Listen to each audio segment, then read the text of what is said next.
Hello, race fans, and welcome once again to another high-octane episode of Trackside, proudly presented by Document Technologies. Document Technologies provides a comprehensive range of managed solutions, including multifunction devices, managed print services, and document management software. They're also known for their fast service, boasting an average response time of 2 hours or less, and offer high-quality product multifunction devices alongside document management and cloud hosting software. Stay tuned, racing enthusiasts, because the action starts right now, right here on Trackside. Well, good evening, ladies and gentlemen, racing enthusiasts. I'm Terry Turner. On the way to Watkins Glen is Randy Dye. Randy, I'm going to throw something out, and then we're going to talk about right front. But, to steal a phrase from Donald Trump, our president of the United States, fake news.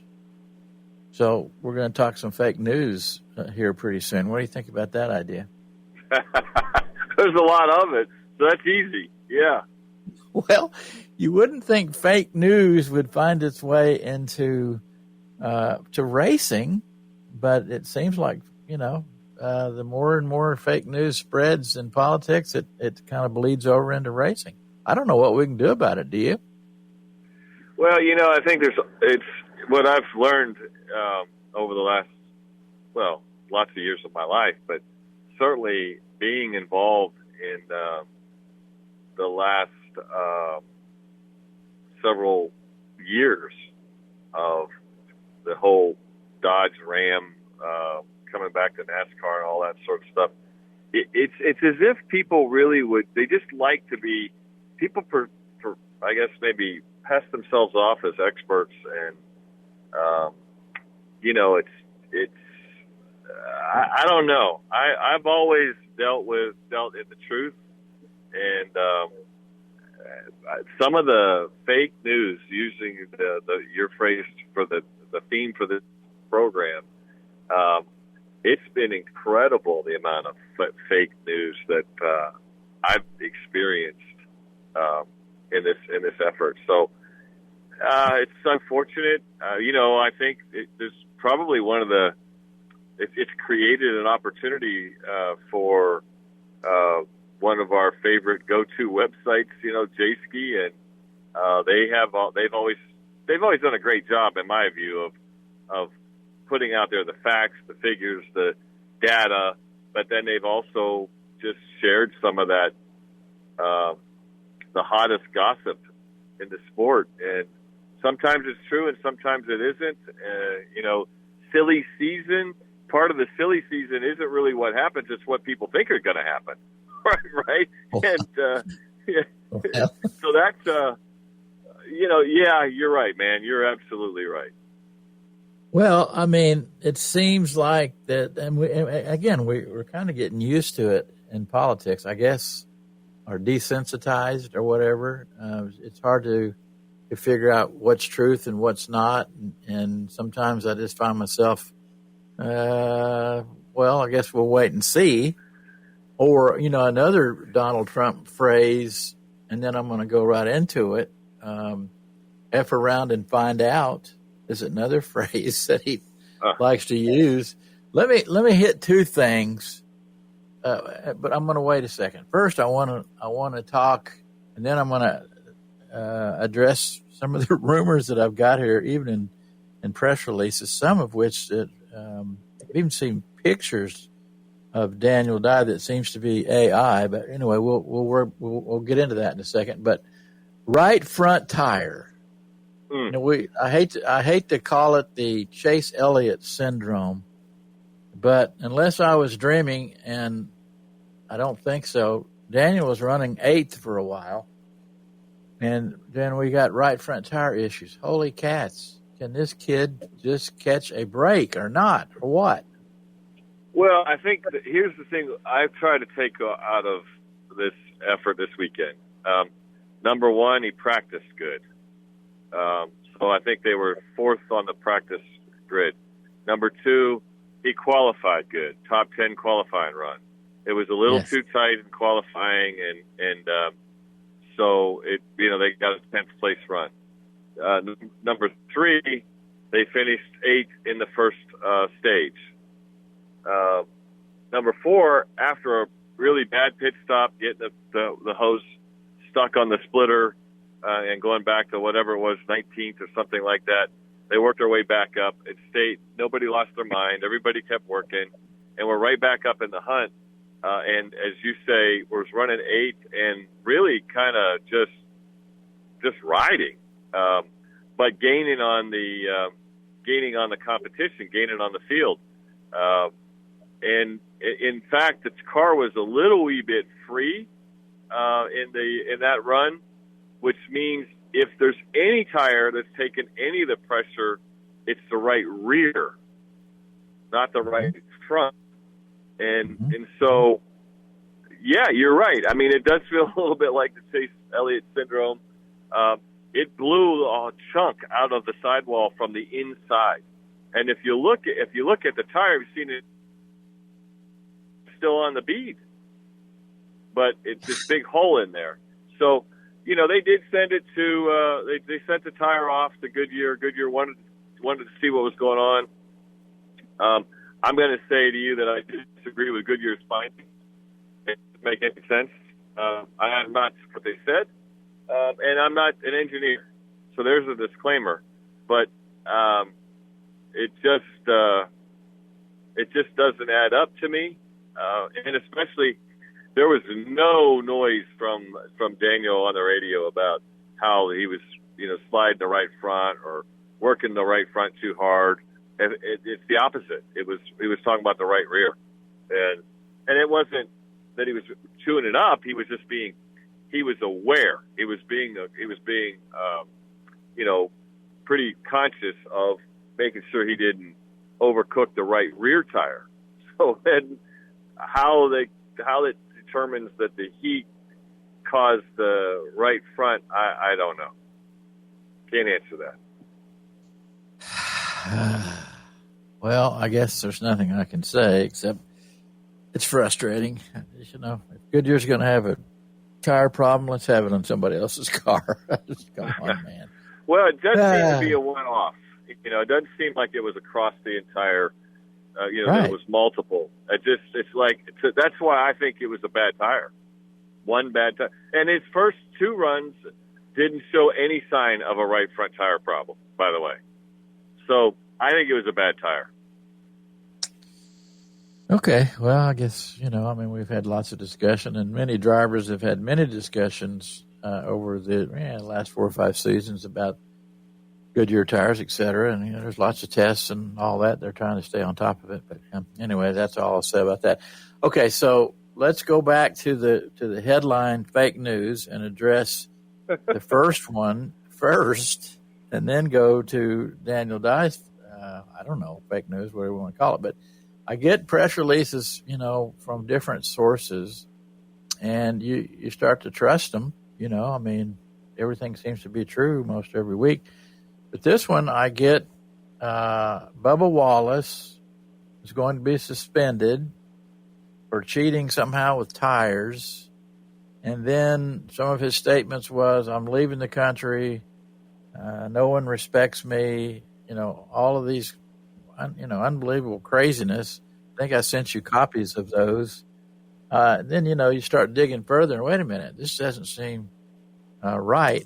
I guess we're going to see more and more of these kind of things as we roll and start to use AI. So there's that one. And then the second one, all this talk about, of course, Ram trucks coming in, and there were so many rumors about that. And then, okay, well, Daniel Dye is going to be the driver for the new Dodge Ram truck, and he's going to be racing in Cup. I mean, my eyes are rolling around and around in my head, and I'm sure yours do too sometimes when you hear some of these things. Anything you want to say about either one of these? Well, I think let's start with Bubba Wallace. NASCAR is very, they're very predictable when it comes to when they announce penalties and what those penalties are for, and They're transparent about the penalties. They actually oftentimes, if it's a part, they'll put a part on display that they've confiscated and what was wrong with it at the racetrack to call attention to it. So, I think you started with it's fake news, and I believe it's fake news. I've seen or heard nothing from NASCAR competition that would indicate there's anything going on with Bubba Wallace. Bubba is his own personality, which I'm going to say this. I think whether you like Bubba Wallace or you don't, he at least is who he is, and he's not some sort of molded plastic person.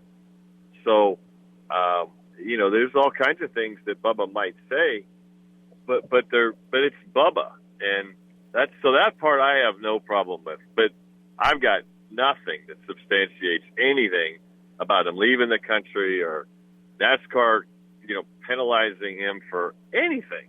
So no, I think you're right. That's fake news. Well, and to continue on Bubba Wallace, he's won a race and continues to drive more and more competitively.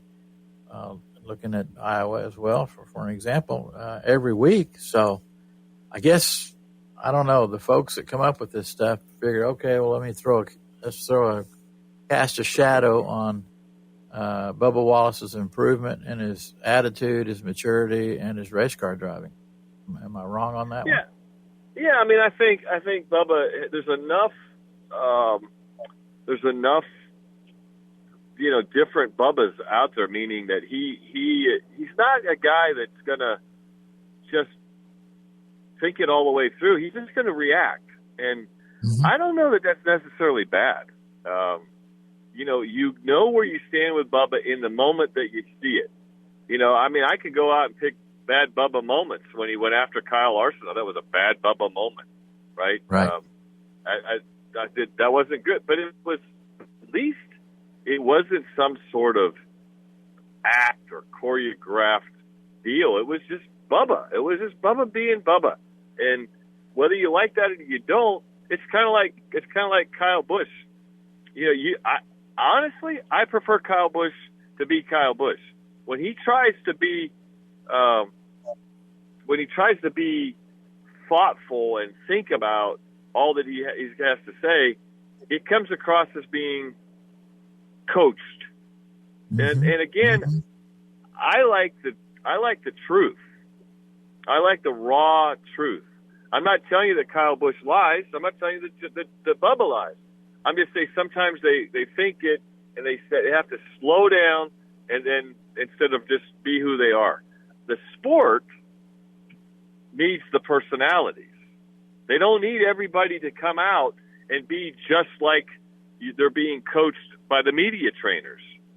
I've had my own, because of different positions I've held, I've had media training. And the one thing the media trainers will tell you, they don't want you to, the reality is real media trainers don't want you to be different than who you are. They do want you to think about what you're going to say. And sometimes you see all the thoughts taking place, and then something comes out and it's kind of blah, right? It's like Tony Stewart. I mean, there was no point in ever sending Tony Stewart to media training. No. Because he's going to be what he's going to be. Yep, definitely. And speaking of Kyle Busch, I kind of miss the old Kyle Busch somehow. Anyway, and Bubba has certainly come a long way since the Kyle Busch or Kyle Larson incident. I wouldn't want to be called onto the carpet by Michael Jordan, would you? Oh my gosh! I mean, no, I certainly not.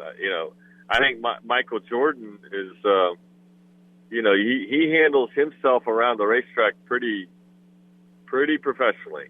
I think he handles himself around the golf course. I think he handles himself around politics very professionally. So, yeah, I think he sets a pretty high standard for the behavior part. That's for sure. When when it comes to Daniel Dye, look, man, there's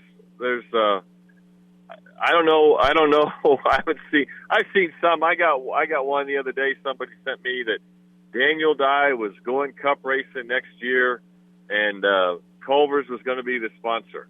And I'm like, where in the world is this coming from?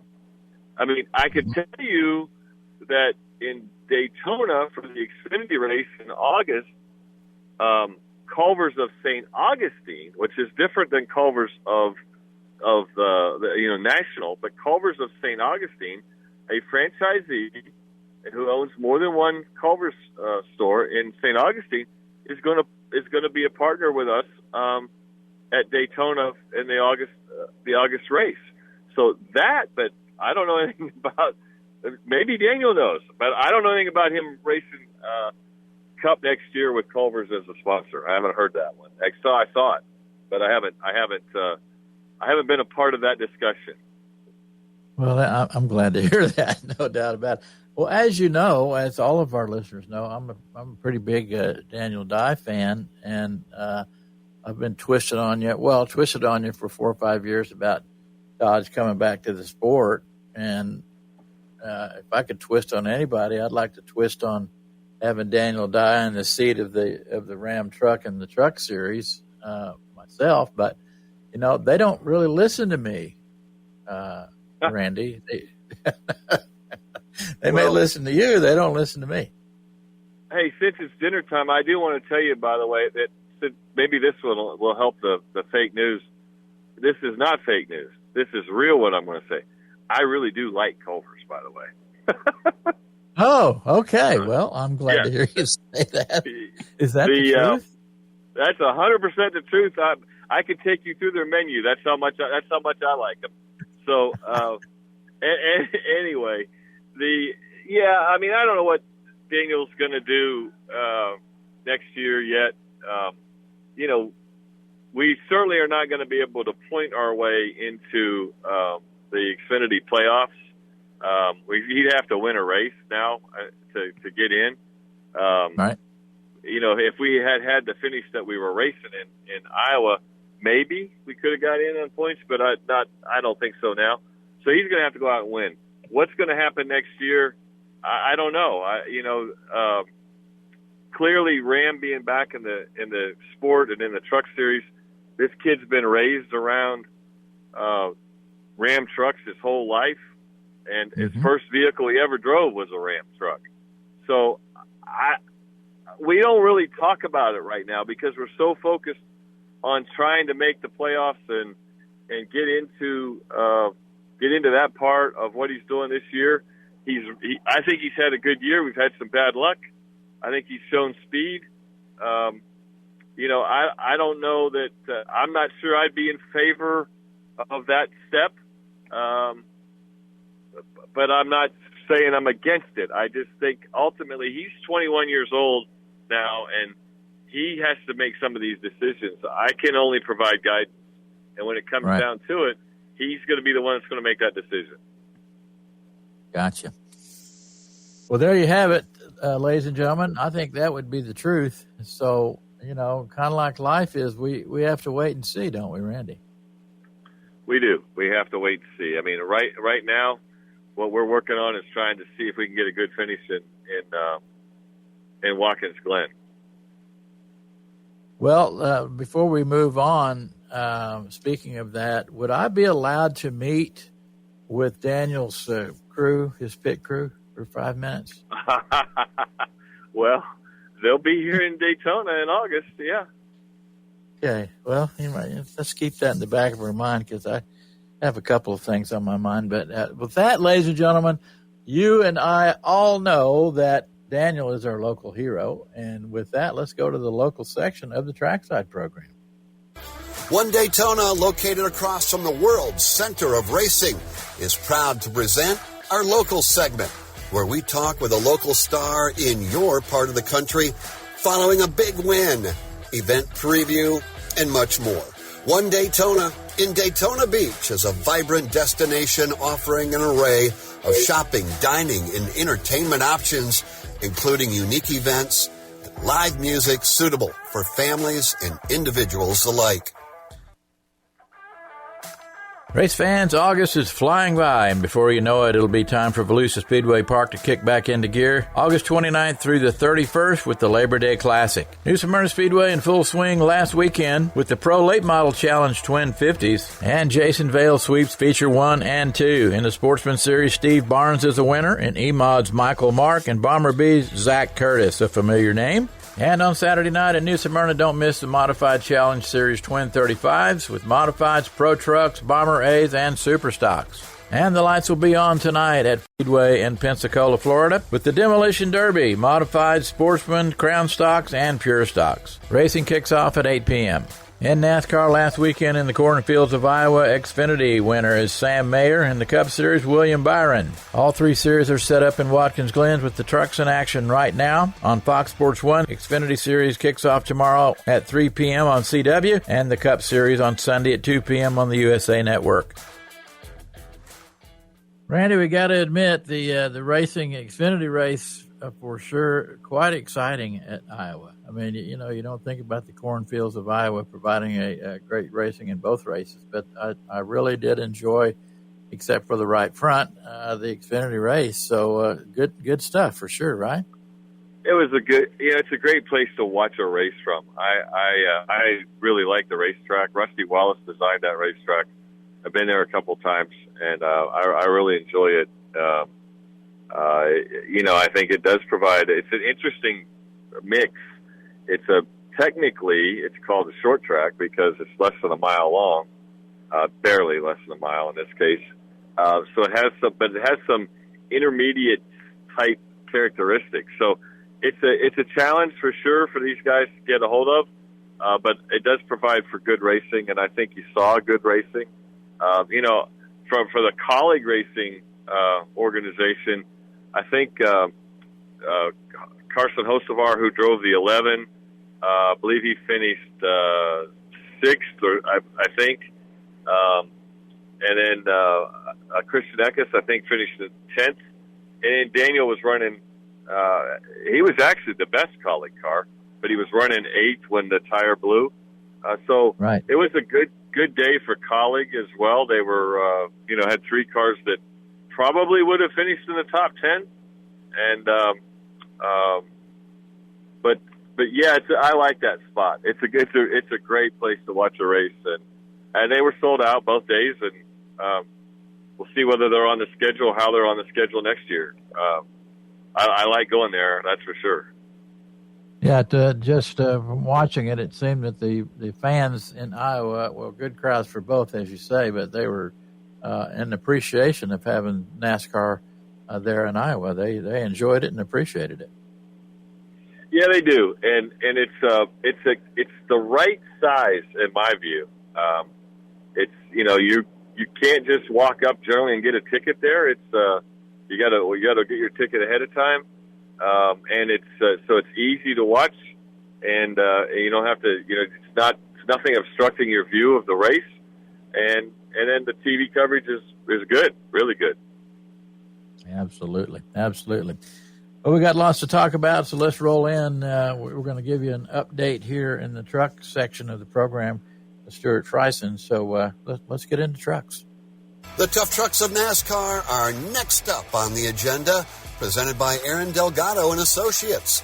With over 110 combined years of experience in criminal defense and personal injury, Aaron Delgado and Associates takes pride in vigorously representing clients in various challenging legal situations within the community. Now, let's go trucking. Randy, am I pronouncing Stuart's last name correctly? Is it Friesen or Friesen? Is how it's pronounced? Friesen. Yep, Canadian young man. As we know, talked about him last week, a pretty bad wreck at the Autodrome race and on the dirt. And he did get released from the hospital. And his family says 9 days in the hospital. They're about to start physical therapy. But, Randy, this was more serious than I thought. Looking at my press release, the procedures to reconstruct his shattered pelvis, his right leg, tibia, and fibula, that all went smoothly. He's got extra plates, screws, rods, and pins, as well as a fractured C7 and fractured left hip. So this young man has got ways to go to recover. They're saying he's still in a great deal of pain, as you can imagine. But again, as we said last week, it's going to be a long recovery. It'd be a miracle if we see him in racing again, but he's lucky to be alive, period. Yeah, that was a hard wreck. We talked about that. I'm glad that he's out of the hospital, but by no means does that mean everything's okay. He's got a lot of work to do to get mobile again, let alone whether or not it makes sense to get back in a race car. Based on that'll be a family decision. I do think that it proves again how good and how important safety is to NASCAR and what their protocol is. I'm not saying that somebody can't get hurt driving in NASCAR, but it is different in what in regular short track racing. And NASCAR's safety protocol is not just the driver and it's not just the race car. It's the track, safer barriers, as you know. There's so much that they pay attention to, and that they're constantly evaluating and then evolving to the next best, highest standard of safety for the competitors. And then, oftentimes there's not much discussion about the fan safety, but I don't know of a NASCAR facility that isn't safety first as it relates to the fans. Right. The lightning protocol, the facilities, the way they're built,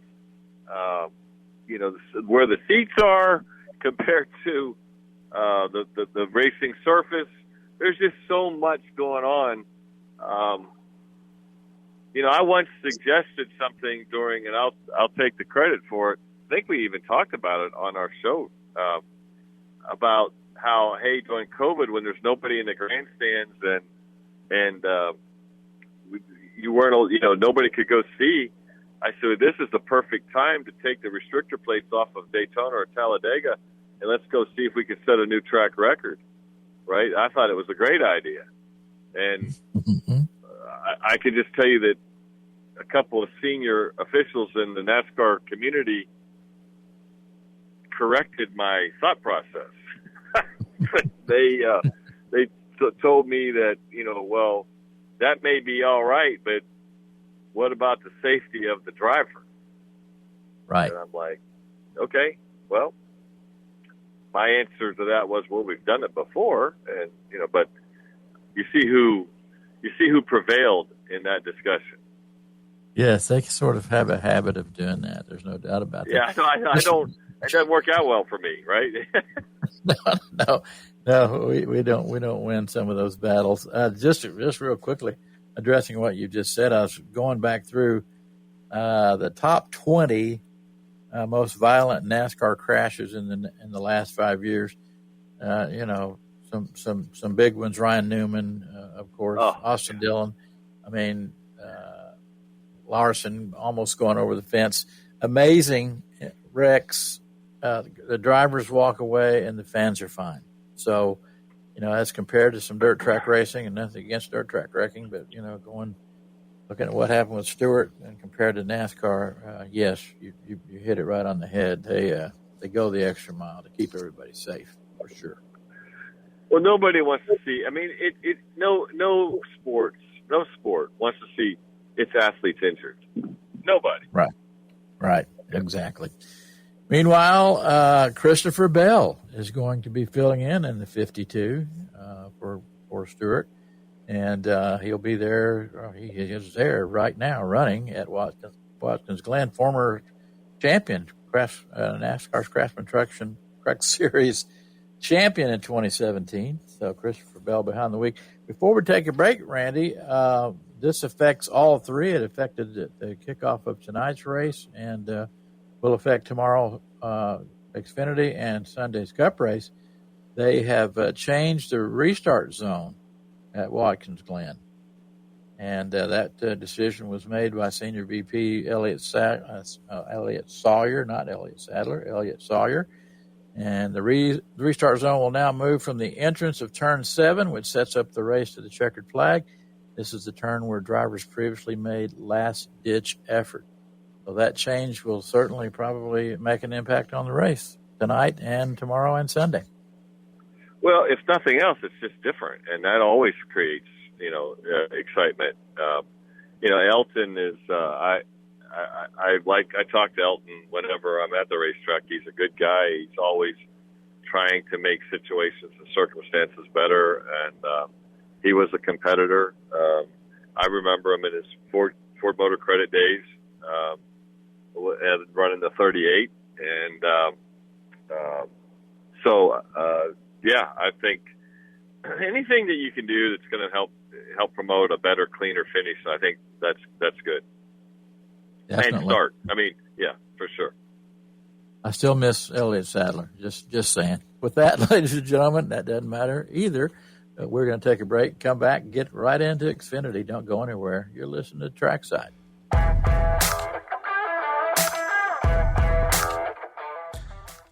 Introducing the all-new tractor and outdoor power equipment section at DeLand Motorsports and Outdoors. Now you can gear up for your outdoor projects with premium brands like Bobcat, Massey Ferguson, Shindaiwa, Echo, and more. Need a powerful lawnmower for that perfectly manicured lawn? They've got it. How about a rugged tractor to tackle those big projects? DeLand Motorsports and Outdoors has you covered. And let's not forget the Lawn and Garden Center with everything from weed whackers to chainsaws. Commercial or residential, DeLand Motorsports and Outdoors has the goods to keep you moving.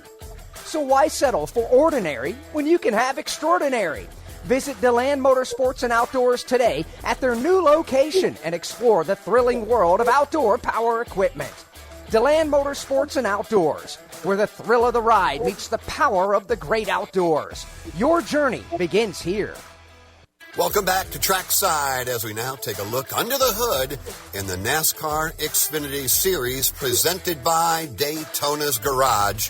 Daytona's Garage offers more than just standard dealership customization. They provide a comprehensive range of services for personalizing and enhancing cars, Jeeps, and trucks of any make and model, focusing on both aesthetics and performance with affordability. Reliable service. Now, back to Terry and Randy. All right, Randy, we've already talked about sellout for Xfinity and Cup race in Iowa. Fans certainly appreciated it. So, let's look at TV ratings.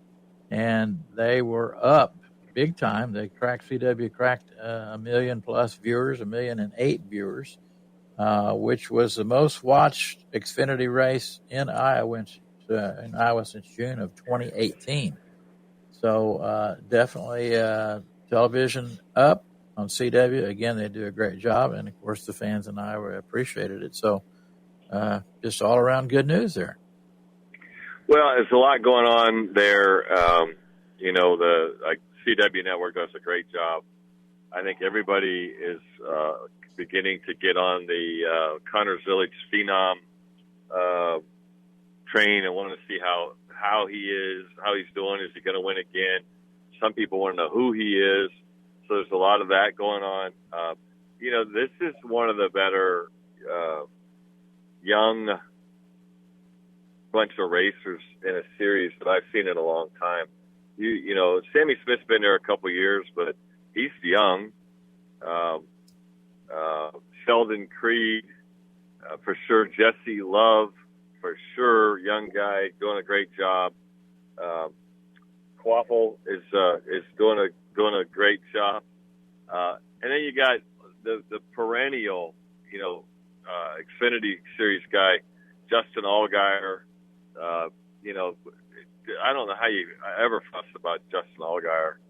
So, Daniel Dye and Christian Eckes, and there's a lot of youth in this series. Taylor Gray, that are really, I think, energizing it. So I think it's pretty cool to be a part and see all relates to the TV ratings that you're talking about. Oh, absolutely. To watch these young, I mean, they put on a great show. The racing has been fantastic, as was the one in Iowa. So, yeah, a lot of people pulling for these young guys. I just, we've talked about this many times. I just hope they stay in the Xfinity Series for a while and get the maturity they need before they just move on up to Cup. Speaking of Xfinity Series, Austin Hill, we know the story in the 21 and everything that's happened with there, but the NASCAR officials have confirmed on Tuesday that they will allow the number 21 to remain eligible for the Xfinity Series playoffs despite missing last weekend's race at Iowa due to suspension there. So he did lose his playoff points, but he still will be able to compete in the playoffs, Randy. I think he should be allowed to compete, to stay in the playoffs. I don't disagree. I would say, however, that if anything that even smells like what he just did, if he's involved in that again, I think the penalty will be extremely high, and he won't have to worry about competing because he'll have missed too many races. What he did there in Indianapolis was just it was so reckless and so dangerous. It's really unfortunate, and he's a good racer. He knows how to race. So that's the other part. When you really know what you're doing, it makes it hard to deny this. Really makes it very hard to deny it. So my hope for him and for RCR is they all are able to put this behind them, and they just go on about their business. That's the best thing that could happen. Is it's done. The event happened, the penalty happened, and it's over, and let's go racing. Good idea. I wonder if we could get Michael Jordan to go over and talk to him. I don't know. Just that might scare him straight right there. Yeah. Speaking of colleague racing, how about this one? In tomorrow's race, Michael McDowell will be the pilot for the number 11. He has a pretty good road racing record. And then as we go to Daytona, Justin Haley will be behind the wheel in the colleague number 11. So additional driver announcements are coming in the coming days, but a couple of great drivers representing colleague and a couple of good races here, Randy. Well, I think colleague is a good organization. We've been happy there. I mean, has everything been perfect? No, but it's racing and not everything's going to be perfect. But it's a good organization, and there's lots of people that want to drive that 11 car, and rightfully so. I'm not surprised that they have some of the people, the caliber of which they're dealing with. Carson Hocevar is establishing himself as a talented Cup driver. Obviously, lots of back and forth about the way he races, but you can't argue. You can have that discussion, but you can't argue that he belongs in the Cup Series because he holds his own there for sure. So having him in the first race that Josh wasn't, that's a good thing. Michael McDowell is one of the best road racers there is out there. Right. Now there's a couple other good guys in this race, Connor Zilic and SVG. So that'll be a whole nother conversation. But I think the lineup, Justin Haley, a previous winner, Cup winner, he's good at Daytona. Makes sense to me. I think from our standpoint, from Daniel's standpoint, the 10 and the 16, it's good to have a super speedway partner that can get around there and maybe they can build some a little bit of team kind of relationship and turn it into something good. Yes, you just never know what might happen in racing. And speaking of racing, speaking of Daniel Dye in the 10, boy, all the issues, he was sure doing a fine job and was beating Carson Hersevar, Randy. Just saying. Yeah, I think we felt really, really good about where we were, and it's unfortunate that what happened. But to be fair, Carson's driving a Cup car every week, and they do drive different. But he certainly showed that the car was decent. That's for sure. He did a good job, and I think his presence elevated the performance of the other two, and I think that'll happen again. I mean, I think as time goes on and you get some of these, we'll call them the all-star guys driving the 11 car, I suspect that'll help the 10 and the 16. Exactly. Well, just thinking out loud, wouldn't it be something, you mentioned earlier that Daniel just needed a win to get into the playoffs. Wouldn't it be something if it just came at Daytona? That's you couldn't write that one any better. I mean, that's his home track, and of course, that's the first place I ever saw a NASCAR race in person, and so yeah, that would be great. We'll just I'd just say let's hope for a whole lot better finish than we had in February. Well, we used to say in baseball, he's due. He's due. Yeah. With that, ladies and gentlemen, let's roll right into the Cup section of Trackside. UniFirst presents Conversation about the NASCAR Cup Series, the pinnacle. In auto racing, just like Cup, UniFirst is also the leader of the pack as the uniform and facility service experts. Let's go back to our hosts, Randy and Terry. Well, we just continue to talk about Iowa, and so how about this? The USA Network's car in Iowa was the most watched sporting event of the weekend, and the USA averaged 2.2 million viewers. Second highest for the last 10 Cup Series races coming from Iowa. Well, once again, I mean, they did a good job on this. And I think getting a little rhythm now about what we're doing. And I think that racetrack is one that it's not like, it's not boring. I mean, there's a lot of action. In fact, I would argue probably a lot of races were like, come on, guys, can't we just keep getting, green instead of having the caution and another kind of caution? Because it was filled by the end of the race. Exactly right. Well, Randy, my assistant just laid a press release on my desk. I guess NASCAR listens to the program because it says that NASCAR has pumped the brakes on increasing horsepower before the end of 2025. Elton Sawyer has come out. You must have heard us talking about him, that, we're not going to go from 670 to 750 horsepower this year. We're talking about it. We're looking at it. We're considering it. It looks like it's a 2026 initiative.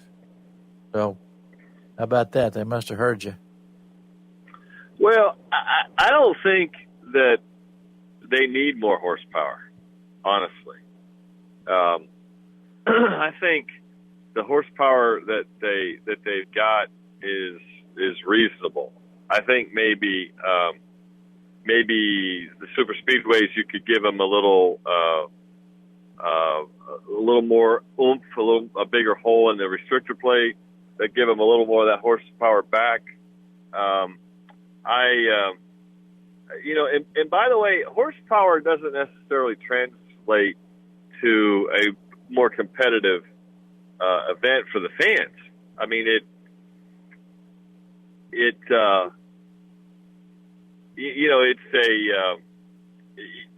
always sounds cool in a race car. Man, we're going to raise the horsepower. Well, that's cool, except what you want is the fans don't want.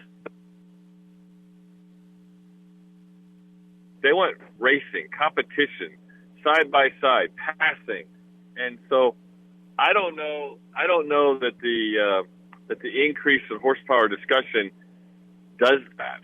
I think I think it might separate the. Now, I will say, I've been an advocate of making sure the throttle is a useful tool in the race car, so that instead of somebody, especially super speedways where there's big packs of cars and you get the quote unquote the big one, Right. These guys are holding the throttle wide open around those super speedways. I don't know if that's necessarily the best plan. They should maybe have to back off a little bit, and I'm not saying use the brake, but at least have to get out of the throttle a little bit to get through the corner. And right now, that's not the case. So, what I want to see is cars being able to go and put on a heck of a race for the fans, and I'm not sure that horsepower does that. Right. Well, there's a reason for hesitation in that decision. I know a lot of the drivers push for it. Some of them don't. So we'll wait and see. Randy, you and I are not the youngest guys in the world, especially me, but I like this story right here because it talks about a guy that we watched growing up, Evel Knievel. Do you remember Evel Knievel? Oh, yeah. Well, we sure. lost Evel Knievel, I believe, 18 years ago, and he was only 69 when we lost him, but this is pretty cool. Rick Ware Racing has partnered up with the Evel Knievel family, and they have got the car in the Cup race this weekend at Watkins Glen, all dressed up promoting Evel Knievel. And the design is to put together a fund, an awareness to reopen the Evel Knievel Museum in Las Vegas coming up. So Rick Ware is a California guy, racing cars, all of that. Of course, big supporter and fan of Evel Knievel, has put this together, and you'll see it on the car on Sunday. And let's hope this all works out to get the Evel Knievel Museum reopened. What an individual guy he was in his time. I mean, he captivated the world's attention with some of the craziness that he did. I remember being, pretty obviously much younger and watching. They covered Evel Knievel's next thought. Like he's gonna. I remember he was going to jump the Snake River Canyon, and the big, all the buses, and he was constantly pushing to set records. It was on ABC Wide World of Sports. It was on the national TV. I mean, he was something else. So it's entertainment. It was entertainment in a very. It caught a lot of people. I mean, I think the curiosity seekers were paying attention to Evel Knievel, that's for sure. Speaking of broken bones, he had a few, no doubt about it, but certainly a thrilling individual. I'd say maybe a little bit crazy, but anyway, this is going to be an amazing thing. Pretty cool that Rick Ware is connected with the family to get this done. How about this connection? Our last story before we say goodbye for tonight. The Charlotte City Council Economic Development Committee voted unanimously on Monday to advance a plan to invest $25 million in the facility at the NASCAR Hall of Fame. The Hall of Fame officials said the renovations are needed to keep up with the growth, especially with school groups. I remember some years ago we went there and did the show. But the interest in NASCAR is growing, and the Hall of Fame needs to be updated, and they just got $25 million approved for renovation. So that's some more good news. We love good news. The NASCAR Hall of Fame is an amazing place. I know you'd agree with me on that, Randy. Certainly needs some growth and reconditioning and additions, and that's going to happen. Yeah, I think it's cool. It's a fun place to go. I've been there, obviously more than once, and they do a good job. And I like it, and I like the fact that they're going to continue it's interesting because part of a Hall of Fame is to bring the history of the sport and its heroes, its personalities, all those things that go with it. And when you say evolve and move forward, it seems to be a bit of an ironic statement, but it's certainly in the way that they present it and the technology.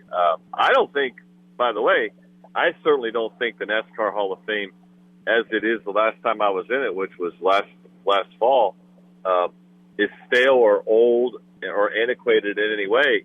But you got to be always planning for the future. So good for them.